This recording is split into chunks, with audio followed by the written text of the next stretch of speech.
നമ്മുടെ വീടിൻ്റെ dress work നാളെ മുതൽ റീസ്റ്റാർട്ട് ചെയ്യും കേട്ടോ. അപ്പം ചേട്ടൻ എന്താ ആ കമ്പിയിലൊക്കെ പെയിൻ്റ് അടിച്ച് ഓൾറെഡി വെക്കുകയാണ്. പെയിൻറ്റ് പ്രൈമറോ എന്തോ കാര്യങ്ങളൊക്കെ അടിച്ച് വെക്കുകയാണ്. തുരുമ്പിക്കാതിരിക്കാൻ വേണ്ടി ചെയ്യില്ലേ, പെയിൻ്റ് ആണെന്ന് തോന്നുന്നു. ഇപ്പോൾ ഏകദേശം രാത്രി 11:30 മണി 12 മണി അടുത്താകാറായിട്ടുണ്ട്. അപ്പോൾ കുറേ വൈകിയാണ് ഇന്നലെ രാത്രി ഞങ്ങൾ കിടന്നത്. ആ കിടന്നതിൻ്റെ ഒരു ക്ഷീണം പിറ്റേ ദിവസം നേരം വെളുത്തപ്പോൾ ഞങ്ങൾക്ക് ഉണ്ടായിരുന്നു കേട്ടോ. എൻ്റെ പൊന്നോ ഒന്നും പറയണ്ട, കണ്ണങ്ങ് വിരിഞ്ഞെൻ്റെ വരുന്നുണ്ടായിരുന്നില്ല. അപ്പോൾ രാവിലെ പ്രാർത്ഥനയും കാര്യങ്ങളെല്ലാം കഴിഞ്ഞതാ നേരെ ബാത്റൂമിൽ പോയി പല്ലൊക്കെ തേച്ച് അപ്പോഴും കണ്ണങ്ങ് തുറയുന്നില്ല കേട്ടോ. പിന്നെ കുട്ടികളെ നമുക്ക് സ്കൂളിൽ വിടണ്ടേ.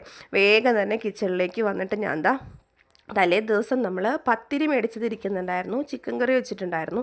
പത്തിരി ഒരുപാട് എടുത്തില്ല, അപ്പോൾ ചിക്കൻ കറിയും ബാക്കിയുണ്ടായിരുന്നു. അപ്പോൾ പത്തിരി നമുക്ക് ഇതിൻ്റെ കൂടെ അങ്ങ് തട്ടാം. അതേപോലെ കുറച്ച് ദോശമാവും ഇരിക്കുന്നുണ്ട്, അതും സെറ്റാക്കാമെന്ന് ഓർത്തു.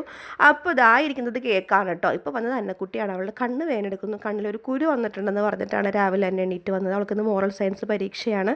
കേക്ക് നമുക്ക് കിട്ടിയതേ പള്ളിയിൽ നിന്നാണ് കേട്ടോ. നമ്മൾ പള്ളിക്കുറിയിലുണ്ടായിരുന്നത്. അപ്പോൾ പള്ളിക്കുറിയിലുള്ള എല്ലാവർക്കും കേക്ക് കിട്ടിയായിരുന്നു. പിന്നെ ഇതാ പത്തിരി അവിടെ ഞാനെടുത്ത് പുറത്ത് വെച്ചിട്ടുണ്ട്. പിന്നെ ഞാൻ നമുക്ക് ചോറ് കുറച്ചുണ്ടാകും തിളപ്പിക്കാൻ വെച്ചിട്ട് ബാക്കി കുറച്ച് അരിയിട്ട് വേവിക്കുന്നുണ്ട്. ഉച്ചക്കത്തേക്ക് ലഞ്ചിന് വേണ്ടിയിട്ടുള്ള ക്യാരറ്റും ബീട്രൂട്ടൊക്കെ അരിയാൻ വേണ്ടി വെച്ചിട്ടുണ്ട്. നമുക്ക് കുട്ടിക്കുന്ന മോറൽ സയൻസ് പരീക്ഷയാണെന്നേ.